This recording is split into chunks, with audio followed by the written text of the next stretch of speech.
이승만 목사님 박중서십니다. 박중서십. 네.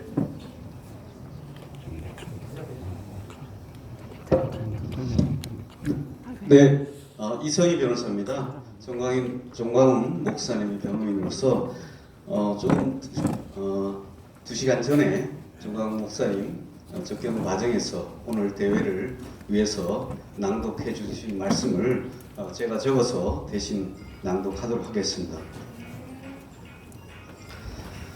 존경하는 국민 여러분, 오늘은 3.1절 대회를 하는 날입니다. 3.1절은 1904년 이승만 대통령이 미국에 가서 조지 워싱턴대, 하버드대, 프린스턴 대학에서 공부하는 중에 프린스턴 대학 총장인 우드로 윌슨을 만나서 일어나게 된 사건입니다. 이승만은 한성 감옥에서 5년 7개월 동안 옥살이를 하던 중에 사형 선고를 받고 사형 집행을 앞두고 아버지인 이경선에게 아들의 시체를 찾아가라는 통보를 받은 상태에서 밤중에 기도하다가 예수 그리스도를 환상 중에 만났던 것입니다. 그때 이승만은 예수님께 마지막 기도를 했습니다. 내가 배제학교에서 영어 공부하기 위해서 읽었던 성경책 안에 있던 그리스도가 진실로 살아계신다면 저를 살려주십시오. 저를 살려주신다면 첫째는 일생을 당신을 위해 살겠습니다. 둘째는 내 조국 대한민국을 위해 살겠습니다. 라는 서원 기도를 하자 성령의 불이 떨어졌을 때 이승만에게 일생 동안 도움이 되었던 직관의 은사가 임했던 것입니다. 사람, 개인, 사건, 국가를 한눈에 관통할 수 있는 하늘로부터 오는 은사가 임했습니다.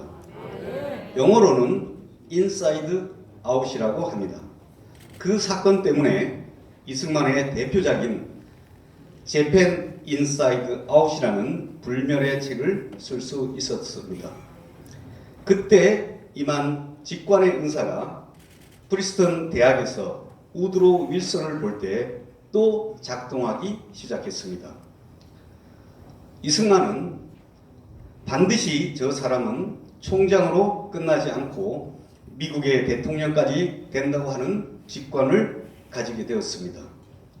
그래서 이승만은 윌슨의 둘째 딸 잭시를 통하여 집요하게 우드로 윌슨의 가정과 접촉하여 우드로 윌슨의 패밀리 가족 중에 한 사람으로 가까이 지내게 되었습니다. 결국 이승만이 예견한 대로 우드로 윌슨은 뉴저지 주지사를 거쳐서 미국의 대통령이 되었고 제1차 세계대전을 통하여 다시는 전쟁이 없는 세상을 만들어야겠다고 하는 윌슨의 결의에 따라 모든 민족은 스스로 살 권리가 있다라고 하는 민족 자결주의를 외친 선언을 하려고 하는 의도를 알아차리고 그 기회를 한국의 독립의 기회로 삼기 위해서 3.1절을 일으킨 것입니다. 우드로 윌슨이 민족 자결주의를 선언한 것은 유럽의 전쟁을 보고 강대국인 인구가 많은 독일, 불란서, 영국 같은 나라가 작은 나라를 점령하는 사건을 방지하기 위해서 외쳤던 선언인 것입니다. 그때 이승만은 그 기회를 한국의 독립의 기회로 삼기 위하여 한성, 연해주, 만주, 동경 4대 독립단체에 지시하여 우드로 윌슨이 민족 자결 선언을 할 때 한국에서 대규모 저항운동을 일으키라고 지시를 해서 바로 일어난 사건이 1919년 3.1 독립운동이었던 것입니다. 오늘날 대한민국을 점령하고 있는 주사파 세력과 문재인은 한국 근대사를 왜곡시키기 위하여 역사를 조작하고 있습니다.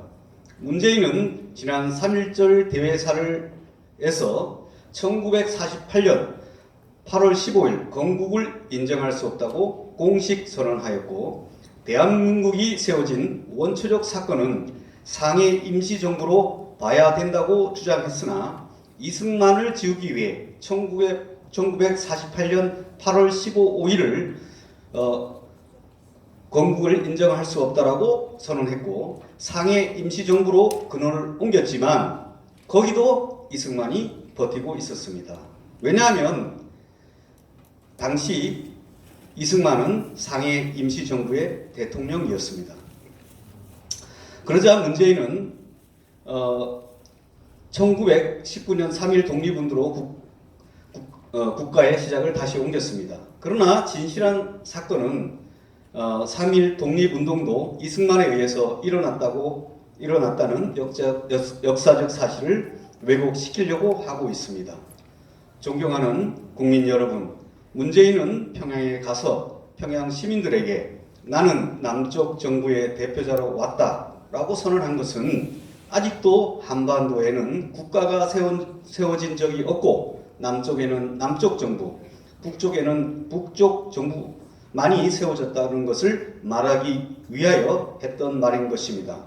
그러나 문재인 속의 실제 사상은 대한민국은 무시하고 김일성이 세운 조선민주주의 인민공화국을 한반도의 유일한 정통정부, 정통국가로 만들려고 하는 시도를 하고 있습니다.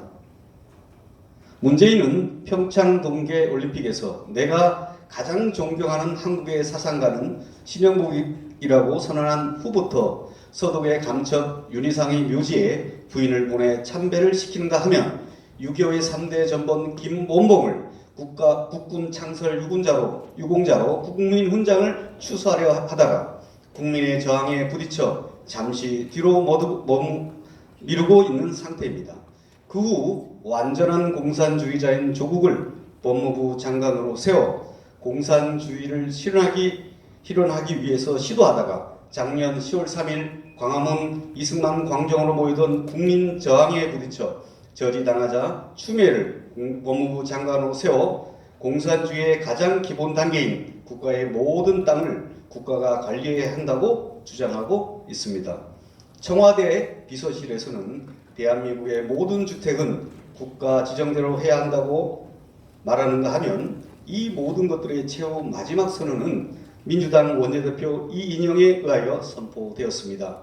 4.15 총선 후로 동일노동, 동일임금을 통해서 헌법을 평화헌법으로 개헌하고 사회주의 개헌을 하겠다고 공식 선언하였습니다. 존경하는 국민 여러분, 그럼에도 불구하고 우리 국민들은 아직도 잠에서 깨어나지 못하고 있습니다.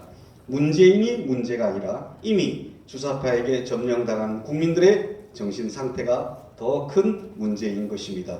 저는 어제 감옥에서 또 다른 사건으로 조사를 받았습니다.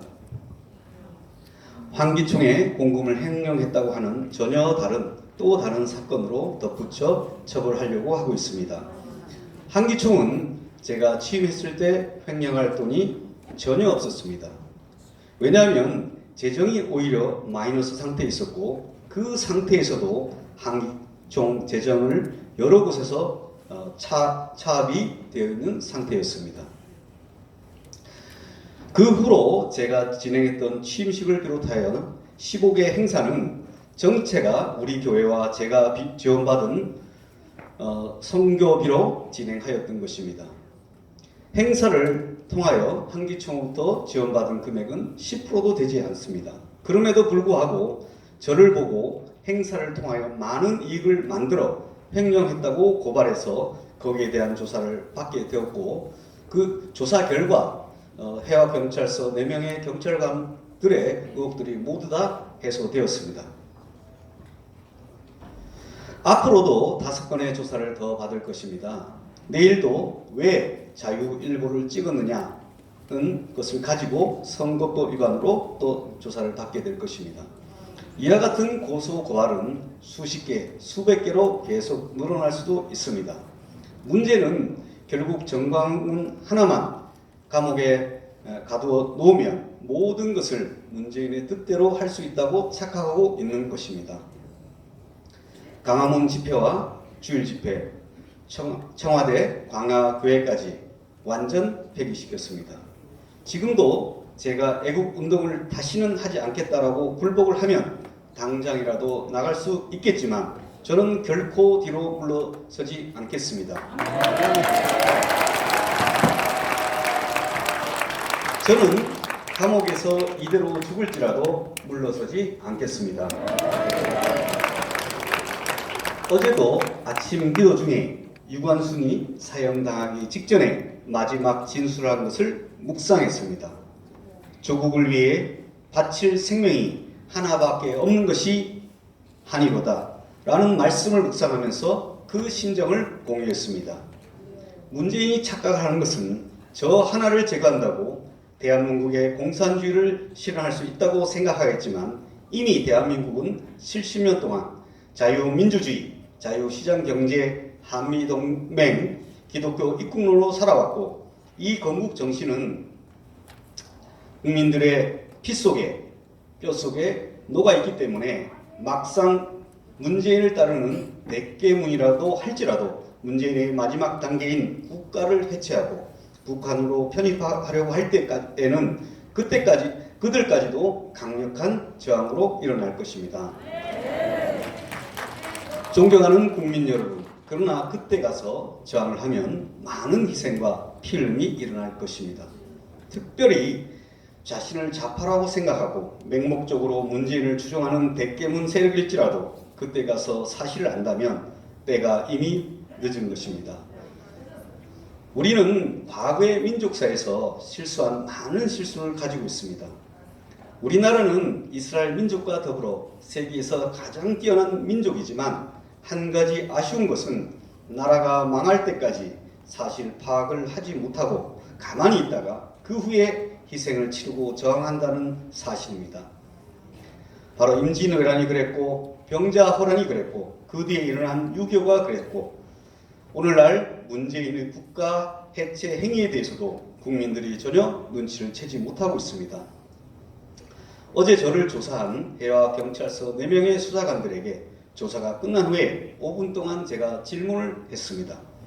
민주당 원내대표인 이인영이 4.15 총선의 주제로 사회주의로 개헌하겠다고 선포한 사실을 아느냐고 물었더니 조사관 4명 모두 다 모른다고 했습니다.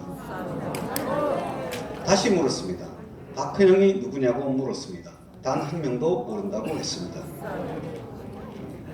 세 번째 질문으로 조선일보를 보느냐고 물었습니다. 한 명도 보지 않는다고 하였습니다. 다른 경찰관에게 물었습니다. 김일성이 좋으냐 이승만이 좋으냐고 물었습니다. 대답하기를 둘 다 싫다고 하였습니다.